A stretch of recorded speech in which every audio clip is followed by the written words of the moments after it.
Andhra Pradesh deputy ముఖ్యమంత్రి పవన్ కళ్యాణ్తో పాటు ప్రభుత్వానికి వాలంటీర్లు మరో షాక్ ఇచ్చారు. గత వైసీపీ ప్రభుత్వ హయాంలో వాలంటీర్ల మీద పవన్ కళ్యాణ్ చేసిన అనుచిత వ్యాఖ్యల మీద వాలంటీర్లు గుంటూరు పిఎస్లో ఫిర్యాదు చేశారు. దీని మీద గుంటూరు కోర్టులో కేసు నడుస్తోంది. అయితే కూటమి ప్రభుత్వం అధికారంలోకి వచ్చాక తాజాగా ఈ కేసును ప్రభుత్వం వెనక్కి తీసుకుంది. దీన్ని సవాల్ చేస్తూ వాలంటీర్లు హైకోర్టును ఆశ్రయించారు. గత వైసీపీ ప్రభుత్వంలో విపక్ష నేతగా ఉన్న పవన్ కళ్యాణ్ వాలంటీర్ల మీద తీవ్ర వ్యాఖ్యలు చేశారు. రాష్ట్రంలో 30,000 మంది యువతులు, మహిళల అదృశ్యానికి వాలంటీర్ల కారణమని సంచలన ఆరోపణలు చేశారు. దీని మీద వాలంటీర్లు గుంటూరు పిఎస్లో అప్పట్లో ఫిర్యాదు చేయడంతో కేసు నమోదైంది. ఈ కేసు విచారణ గుంటూరు 4వ అదనపు జిల్లా కోర్టులో జరుగుతోంది. అయితే తాజాగా ప్రభుత్వం ఈ కేసును ఉపసంహరించుకుంటూ ఆదేశాలు ఇచ్చింది. దీంతో వాలంటీర్లకి షాక్ తగిలింది.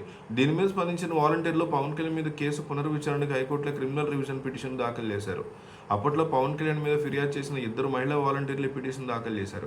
ప్రముఖ న్యాయవాది జైభీం పార్టీ అధ్యక్షుడు జడ శ్రవణ్ కుమార్ వాలంటీర్ల తరఫున ఈ పిటిషన్ దాఖలు చేశారు.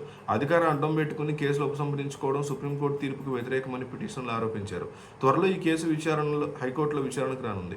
కూటమి ప్రభుత్వం ఏర్పడగానే ఏ కారణం చూపకుండా పవన్ కళ్యాణ్ మీద కేసు ఉపసంహరించుకుందని వాలంటీర్లు తమ పిటిషన్లో పేర్కొన్నారు. విజయవాడలోని ప్రజాప్రతినిధుల కోర్టు మాత్రమే చేయతగినటువంటి పనులు గుంటూరు 4వ అదనపు జిల్లా కోర్టు సంబంధించి ఉపసంహరించుకోవడం చట్టవిరుద్ధమని వాలంటీర్లు ఆరోపిస్తున్నారు. గుంటూరు జిల్లా కోర్టు పరిధి దాటి పవన్ కళ్యాణ్ మీద కేసు ఉపసంహరణకి అనుమతి ఇచ్చిందని కూడా వారు నేరుగా ఆరోపిస్తున్నారు. మరోపక్క వాలంటీర్లు తమ సమస్యలను పరిష్కరించాలంటూ గాంధీనగర్ ధర్నా చౌక్లో వాలంటీర్లు ఆందోళన దిగారు. వాలంటీర్ వ్యవస్థను కొనసాగించాలని, ఉద్యోగ భద్రత కల్పించాలని వారు డిమాండ్ చేస్తున్నారు. ఈ సందర్భంగా వాలంటీర్లు మాట్లాడుతూ 2.60 లక్షల మంది వాలంటీర్లు పనిచేస్తున్నామని, 6 నెలలుగా పోరాటాలు చేస్తున్న ప్రభుత్వం స్పందించట్లేదని అన్నారు. ఎన్నికల ముందు వాలంటీర్ వ్యవస్థను కొనసాగిస్తామని చెప్పారని గుర్తు చేశారు. ఇటీవల వచ్చిన వరదల్లో వాలంటీర్ల సేవలను ఎలా వినియోగించుకున్నారని ప్రశ్నించారు. మహిళలకి అధర్మంగా ఇబ్బంది కడకూడదని, పాలకులే అన్యాయం చేస్తున్నారని విమర్శించారు. రీజనల్ డెవలప్మెంట్లో కొనసాగిస్తామని ముఖ్యమంత్రి చంద్రబాబు హామీ ఇచ్చారన్నారు. 6 మాసాలుగా జీతాలు కూడా పెండింగ్లో పెట్టి రూపాయి కూడా ఇవ్వలేదన్నారు. ఎన్నికల సమయంలో వాలంటీర్లకు అండగా ఉంటామన్న మాట ఇచ్చి ఇప్పుడు మోసం చేస్తారంటూ ఆగ్రహం వ్యక్తం చేశారు. మా సమస్యల మీద CM Chandrababu, deputy CM Pawan Kalyan స్పందించాలి. మా వాలంటీర్లకు ఉద్యోగ భద్రత కల్పించాలని వాలంటీర్లు డిమాండ్ చేశారు. మరోవైపు వీఏఓలు కూడా విజయవాడలో ధర్నాకు దిగారు. తమ న్యాయమైనటువంటి డిమాండ్లు పరిష్కరించాలని వీఏఓలు ఆందోళన వ్యక్తం చేస్తున్నారు.